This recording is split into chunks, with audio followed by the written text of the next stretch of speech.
राम की दी हुई अंगूठी लेकर हनुमान, अंगद, जाम्बवान और अन्य वानर सेना सीता की खोज में दक्षिण दिशा की ओर बढ़ चले, परंतु मार्ग अत्यंत कठिन था।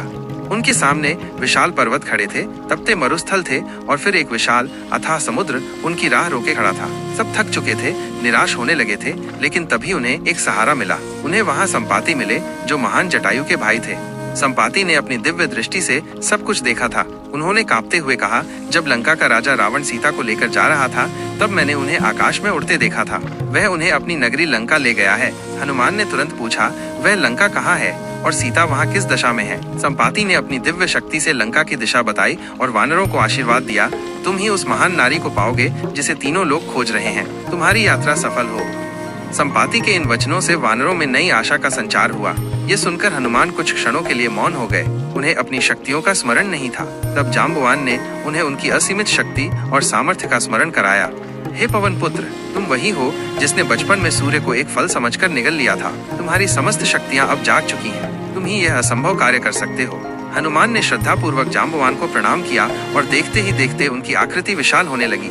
वे एक विशाल पर्वत जितने ऊंचे हो गए। एक दृढ़ संकल्प के साथ उन्होंने जय श्री राम की गर्जना करते हुए समुद्र पर छलांग लगाई। हवा कांप उठी, समुद्र की लहरें दहाड़ने लगी और आकाश मानो उन्हें नमन करने लगा। यह एक अद्भुत और अविस्मरणीय पल था। समुद्र की ये यात्रा आसान नहीं थी।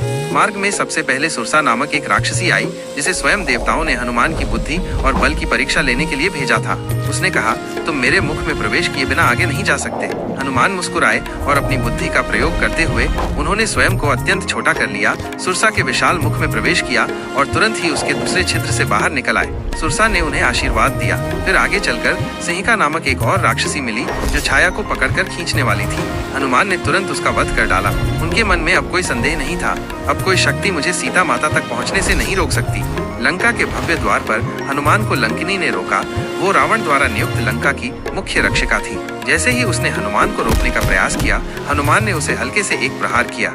लंकिनी लड़खड़ाकर गिर पड़ी और बोली, अब लंका का पतन निकट है, क्योंकि ब्रह्मा ने मुझे बताया था कि जब कोई वानर मेरे प्रहार से गिरेगा तो समझ लेना लंका का विनाश तय है। तुम ही वह दूत हो। लंकिनी के वचन सुनकर हनुमान ने रात्रि के गहरे अंधकार में लंका नगरी में प्रवेश किया। वे हर महल, हर कोने, हर वाटिका में सीता को खोजने लगे। वे रावण के अंतःपुर में भी गए, लेकिन सीता उन्हें कहीं नहीं दिखी। उनके मन में चिंता बढ़ने लगी। अंत में अपनी खोज जारी रखते हुए हनुमान अशोक वाटिका पहुंचे। यह रावण का एक अत्यंत शांत और सुंदर उपवन था। वहां एक वृक्ष के नीचे बैठी थी जनक नंदिनी सीता। उनके केश बिखरे हुए थे, वस्त्र साधारण थे, पर उनके मुख पर वही अलौकिक तेज और शील था जो धरती की पवित्रता और मर्यादा की मिसाल था। सीता अत्यंत दुखी थीं, लेकिन उनकी आंखों में एक आशा की किरण अब भी बाकी थी। हनुमान के नेत्र उन्हें देखकर भर आए। उन्होंने मन ही मन कहा, अब समय है राम का संदेश उनकी प्रिय सीता तक पहुंचाने का।